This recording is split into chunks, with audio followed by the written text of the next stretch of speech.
Qui a remplacé Lucifer là-haut dans le ciel? Cette question, la plupart des croyants ne se la posent jamais. Nous nous arrêtons à la chute, à la rébellion, au drame cosmique. Mais nous ne nous demandons jamais.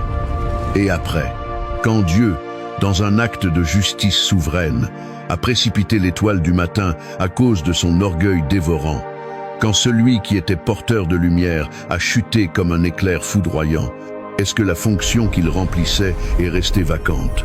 Pensez-y un instant. Imaginez le silence. Là où il y avait une symphonie, un vide, là où il y avait un gardien de la gloire, une absence.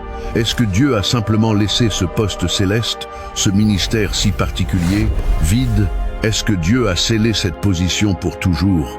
Ou est-ce que Dieu a établi un autre à sa place? Je vous le dis aujourd'hui, cette question n'est pas une simple curiosité théologique. Ce n'est pas une énigme pour intellectuels. Elle est profondément prophétique, car la réponse à cette question révèle un mystère extraordinaire sur votre identité, sur votre appel et sur la destinée vertigineuse de ceux que Dieu a choisis et mis à part dans ces derniers temps. Ce que je vais vous partager aujourd'hui a le potentiel de changer radicalement la manière dont vous vous percevez, dont vous priez et dont vous marchez avec Dieu. Accrochez-vous, car nous allons plonger au cœur du trône de Dieu. Qui était vraiment Lucifer? La gloire perdue? Pour comprendre qui l'a remplacé, nous devons d'abord saisir la mesure de ce qui a été perdu. Lucifer n'était pas un simple ange parmi des milliards. Il n'était pas un messager ordinaire, un facteur céleste. La Bible le décrit avec une splendeur qui dépasse l'entendement. Il était un chef-d'œuvre de la création divine. Ézéchiel, chapitre 28, verset 14, nous donne une description à couper le souffle. Tu étais un chérubin protecteur, aux ailes déployées. Je t'avais placé, et tu étais sur la sainte montagne de Dieu. Tu marchais au milieu des pierres étincelantes. Décortiquons cela. Chérubin protecteur, ce n'est pas un titre anodin. Les chérubins sont les gardiens de la sainteté et de la présence de Dieu. Ce sont eux qui gardaient l'entrée du jardin d'Éden après la chute de l'homme.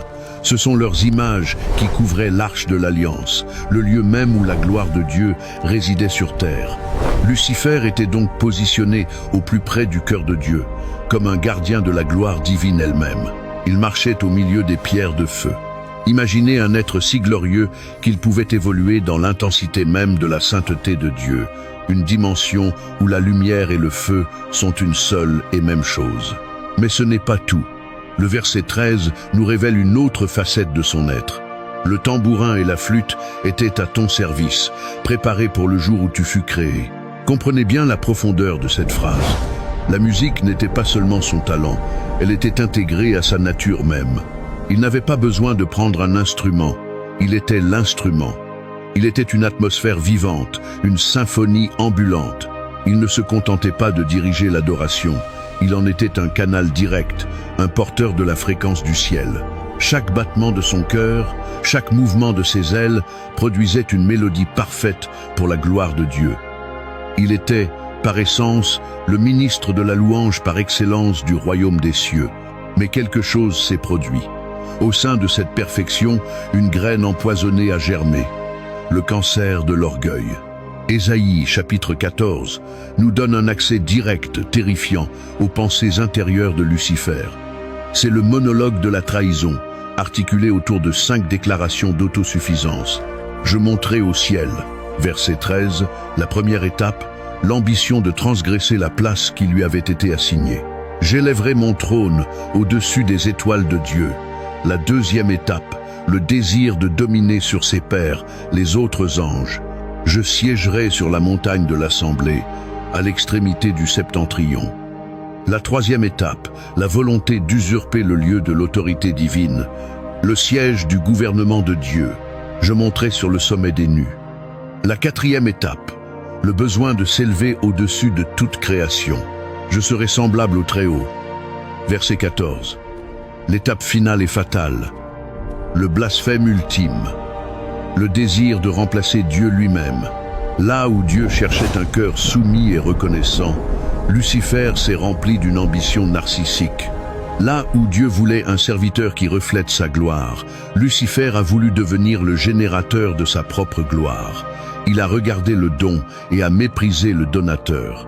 Il a confondu la fonction avec l'identité et le ministère avec la divinité.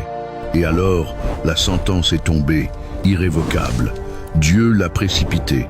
Jésus lui-même en témoigne dans Luc 10, verset 18. « Je voyais Satan tomber du ciel comme un éclair. Une chute instantanée, violente, spectaculaire. Le porteur de lumière est devenu le prince des ténèbres. La symphonie est devenue une cacophonie. Le trône qu'il voulait n'a jamais été le sien. La gloire qu'il convoitait lui a été ôtée. Et nous revoilà à notre question initiale. Le poste est vacant. Qui pour le prendre ? Voici le point central, le pivot de tout ce message. Dieu n'a jamais été dépassé.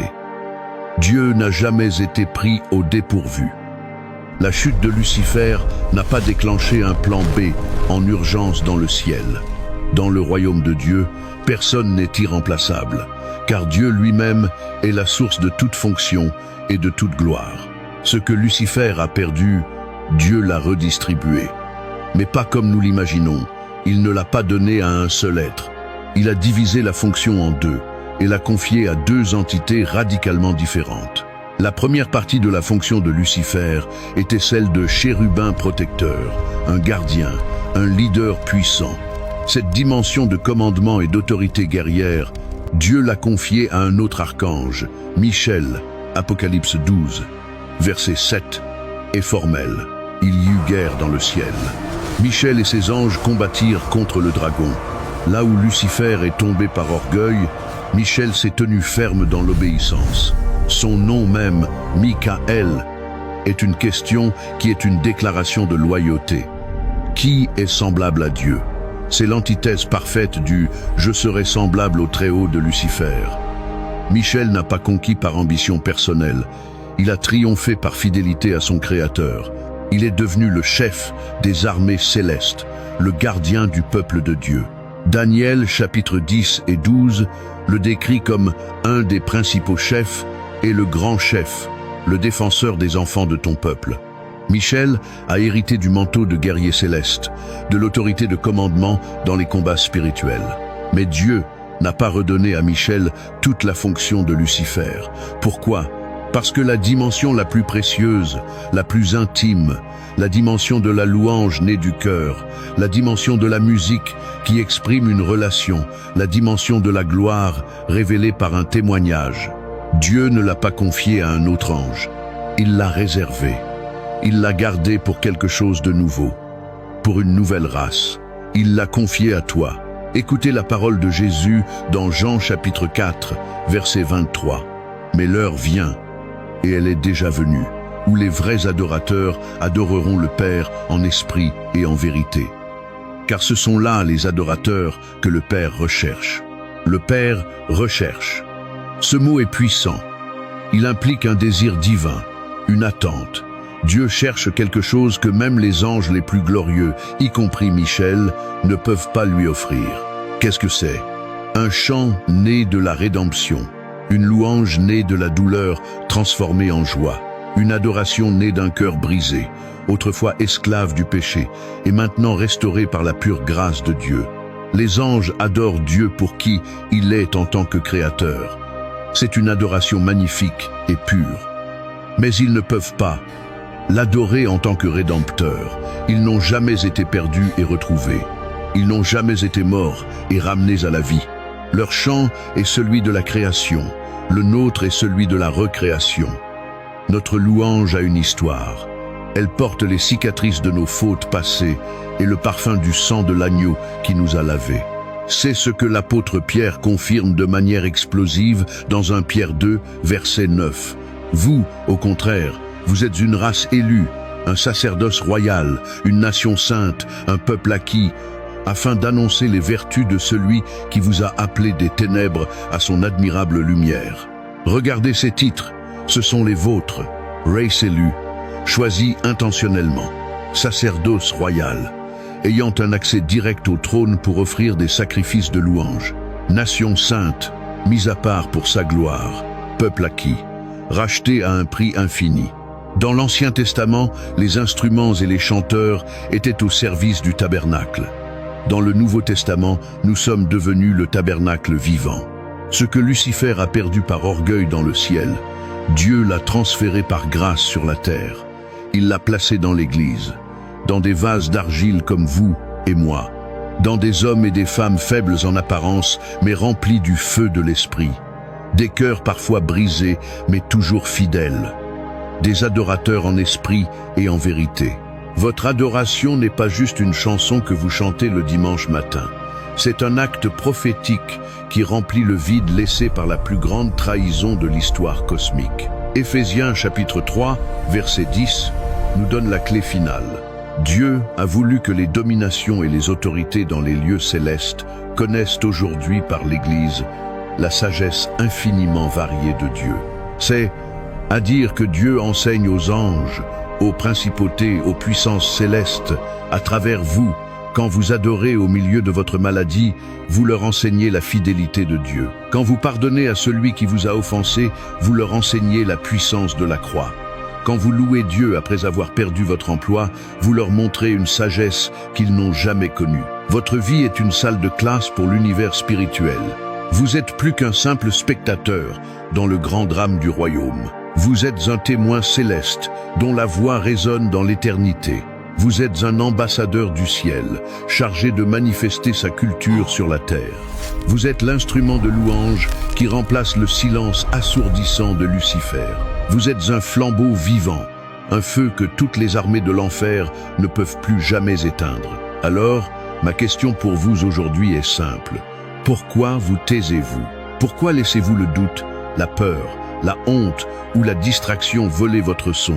Pourquoi restez-vous assis à l'arrière, dans l'ombre, alors que Dieu vous a appelé par votre nom pour vous tenir debout là où l'autre est tombé? Jésus a dit dans Luc 19, verset 40, « S'ils se taisent, les pierres crieront. » Mais l'héritage de Lucifer n'a pas été donné aux pierres. Il vous a été donné. Ce ne sont pas les pierres qui doivent crier. C'est vous, c'est ton heure, c'est ta position, c'est ta destinée. Là où Lucifer est tombé par orgueil, Dieu t'appelle à te lever dans l'humilité. Là où il a voulu s'emparer de la gloire, Dieu te demande de lui rendre toute la gloire. Là où il a voulu élever son nom, Dieu te mandate pour élever le seul nom qui sauve, le nom de Jésus. Et là où il a été rejeté à cause de sa rébellion, Dieu te dit, « Je t'ai choisi par amour. Votre voix compte. Votre adoration a un poids éternel. Votre louange est une arme de guerre spirituelle qui fait taire l'accusateur. Maintenant, écoutez-moi attentivement. Si ce message a fait vibrer quelque chose dans votre âme, si vous avez senti le souffle de Dieu sur votre esprit, ne le laissez pas s'évanouir comme une simple émotion. Ancrez-le par une action. Abonnez-vous à cette chaîne. Ce n'est pas pour moi, c'est pour vous. C'est un engagement à vous nourrir régulièrement de la parole qui peut transformer votre vie. Partagez cette vidéo. Vous connaissez quelqu'un qui se sent petit, inutile, silencieux, quelqu'un qui a oublié son identité en Christ. Envoyez-lui cette vidéo comme une parole prophétique pour qu'il se lève à son tour. Et enfin, faites de l'espace commentaire un autel. Écrivez cette déclaration de foi, non pas comme un simple commentaire, mais comme un décret prophétique sur votre propre vie. Écrivez « Je me tiens là où l'autre est tombé ». Que ce ne soit pas juste une vidéo que vous avez regardée, mais un appel auquel vous avez répondu. Que l'Esprit de Dieu prenne cette vérité et l'enflamme dans votre cœur. Levez-vous, sacerdoce royal. Le ciel attend d'entendre votre son.